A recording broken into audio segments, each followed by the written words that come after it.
Welcome back to our channel. Everyone, today we have a fascinating topic to discuss: SQL injection attack, querying the database type and its version on Oracle. In this video, we will delve into the world of SQL injection attack and how attacker can exploit vulnerability to gain unauthorized access to Oracle database and extract critical information like the database and its version. So let's dive into it.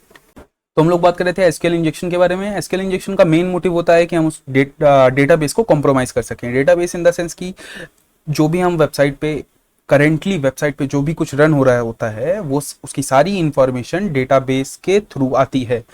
और database के पास जाने से पहले, जैसे हमने कोई भी website पे क्लिक किया या किसी भी पेज को खोलने की कोशिश की, कोई भी वेबसाइट का पैनल अगर हमने खोलने की कोशिश की, तो सबसे पहले वो जो पैकेट ट्रेवल होते हैं, हमने क्लिक किया उसको किसी भी पर्टिकुलर वेबसाइट पे लिंक पे, और फिर वो पैकेट ट्रेवल करेंगे। बीच में एपीआई रहता है, वो सिक्योरिटी को भी चेक करता है और सारे पैकेट को ऑर्गेनाइज भी करता है। फिर उसके बाद डेटाबेस के पास वो भेजता है। अगर वो कोड सही है, उसमें कोई एक्सप्लॉइट नहीं है तो, और फिर डेटाबेस अगर उसके पास वो इन्फॉर्मेशन रहती है तो वो रिट्रीव करके भेज देता है। जब बीच में एपीआई नहीं रहती है, कोई सिक्योरिटी नहीं रहती है, तो वो एपीआई हमारे पैकेट को कोई भी सिक्योरिटी नहीं प्रोवाइड करती है और डायरेक्टली हमारा जो पैकेट है वो डेटाबेस से कॉन्टेक्ट करता है। उसकी वजह से जितने भी मैलिशियस एक्टिविटीज़ होती हैं, खासकर डेटाबेस कॉम्प्रोमाइज़ करने से लेके डेटाबेस क्रैक करने तक, वो सारी सिर्फ इसी वजह से होती हैं कि उसके बीच में कोई सिक्योरिटी नहीं है। ठीक, और इन सबको हमें जानने के लिए कि हम इसको कैसे यूज़ कर सकें एसक्यूएल इंजेक्शन को डिफरेंट टाइप ऑफ डेटाबेस में, तो उसके लिए हमारे पास कई सारे टूल्स हैं। और सबसे पहले हम टूल्स को समझें और जानें।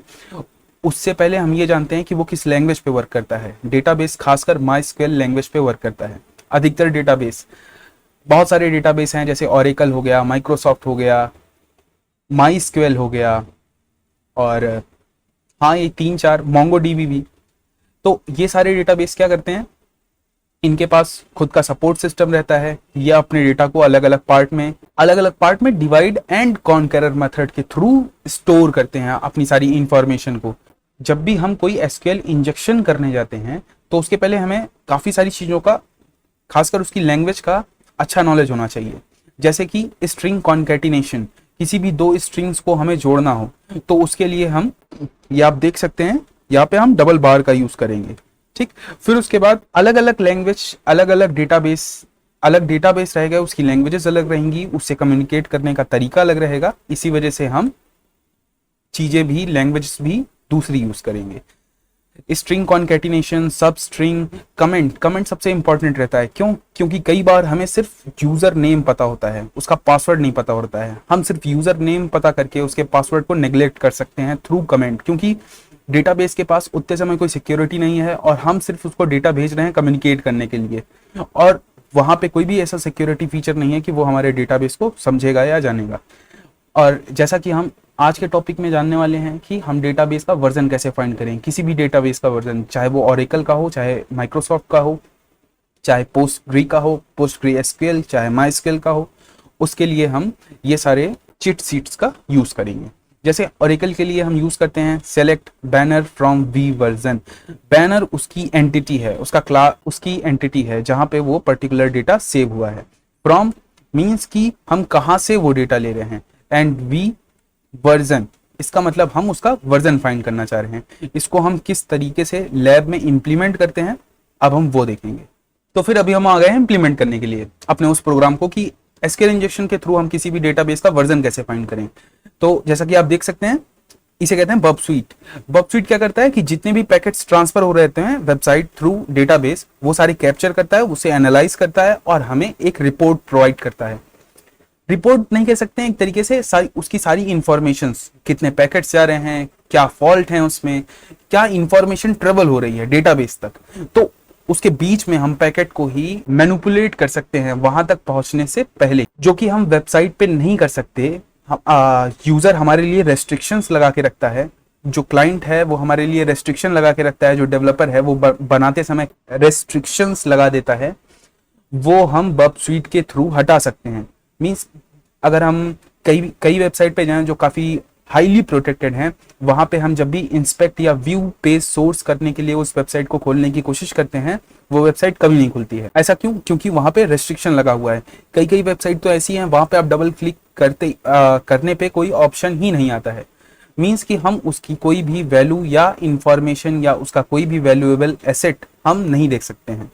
उसके लिए हमें बर्ब स्वीट की जरूरत पड़ती है। मीन्स हम डायरेक्टली पैकेट से 1 to 1 पैकेट्स को फेस करते हैं। जैसा कि एक टूल और है वायर शार्क। वायर शार्क क्या करता है? सिर्फ एनालाइज करता है, लेकिन बर्ब स्वीट क्या कहता है? मैनिपुलेट भी करता है। एनालाइज प्लस मैनिपुलेट दोनों काम ये कर देता है। और इसमें बहुत सारे टॉपिक्स हैं जो कि बहुत वास्ट वैरायटी में आता है बर्ब स्वीट। अगर आपको इसका कोई भी वीडियो चाहिए होगा तो आप कमेंट करें। और इसमें बहुत सारी चीजें रहेंगी, जैसे dashboard, target, proxy, intruder, repeater, sequence, decoder, कंपेयरर।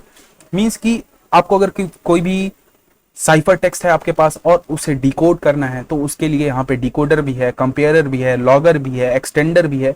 सब कुछ ये एक छोटे से पैकेट में आपको देते हैं। तो अभी हम क्या करते हैं, अभी हम सिंपल सा यहाँ पे ओपन ब्राउजर करके यहाँ पे अपनी वेबसाइट मैं खोल चुका हूँ, जो कि हमारा लैब है, ठीक, उसे हम सॉल्व करते हैं। इंस्पेक्ट ऑन करने से क्या होता है कि जो भी अब पैकेट ट्रेवल होंगे वो बर्ब स्वीट के थ्रू होंगे। पहले वो बर्ब स्वीट पे आएगा, हम उसे मैनिपुलेट करेंगे कि नहीं मैनिपुलेट करेंगे वो हमारे ऊपर है, और फिर उसके बाद वो डेटा ट्रेवल करेगा डेटाबेस के पास। ठीक, अभी मैं कोई भी इसमें वैल्यू खोलने की कोशिश करता हूँ, जैसे clothes and shops and accessories, इसको खोलता हूँ।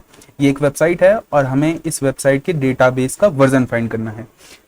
एक छोटी सी भी इंफॉर्मेशन बहुत बड़ी इंफॉर्मेशन होती है साइबर सिक्योरिटी में। क्यों? क्योंकि हम डेटाबेस के वर्जन से उसकी कॉमन वीकनेस एन्यूमरेशन पता कर सकते हैं, उसकी वर्नेबिलिटीज को पता कर सकते हैं। हाँ तो ठीक है, जैसा कि आप वेबसाइट को देख सकते हैं कि यहाँ पे बहुत सारे ब्लॉक्स पड़े हुए हैं, तो इसके हमें सिर्फ डेटाबेस को फाइंड करना है।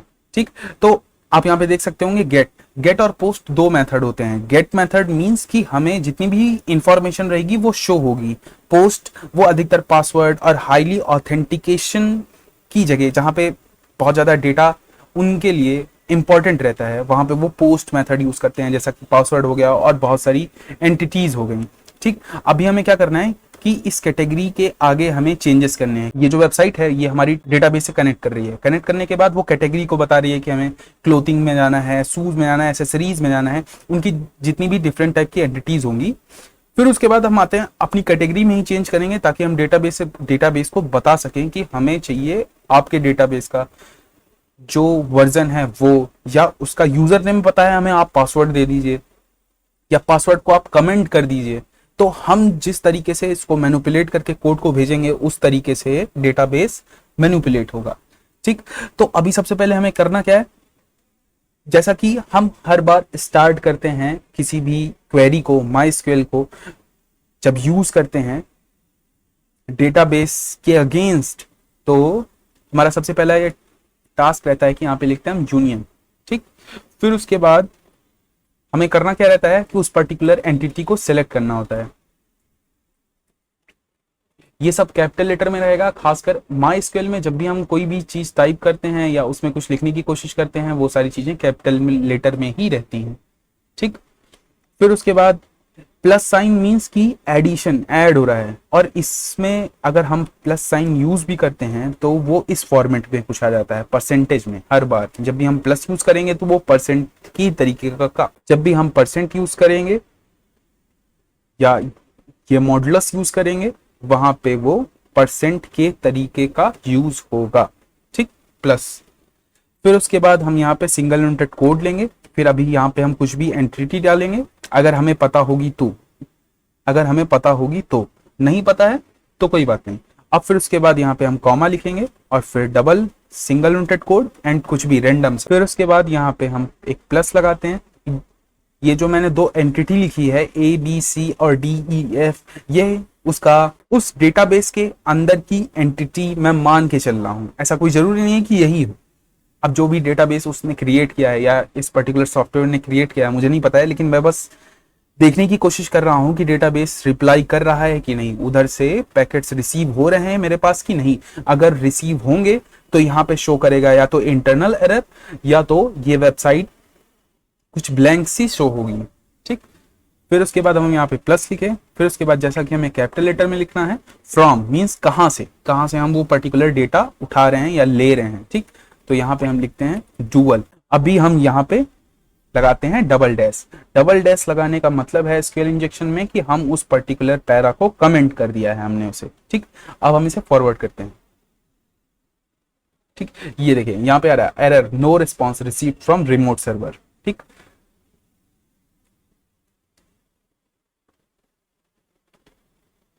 फिर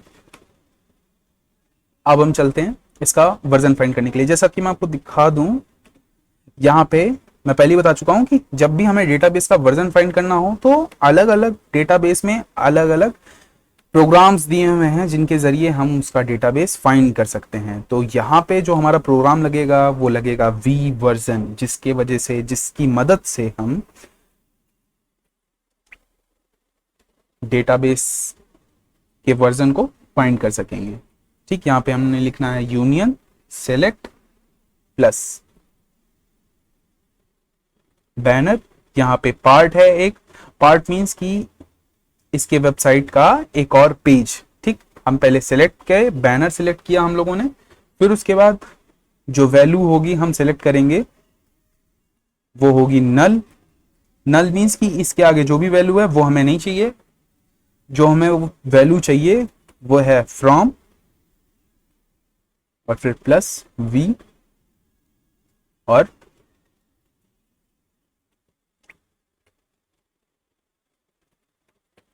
वर्जन, ठीक। अभी हम फॉरवर्ड करते हैं इसे।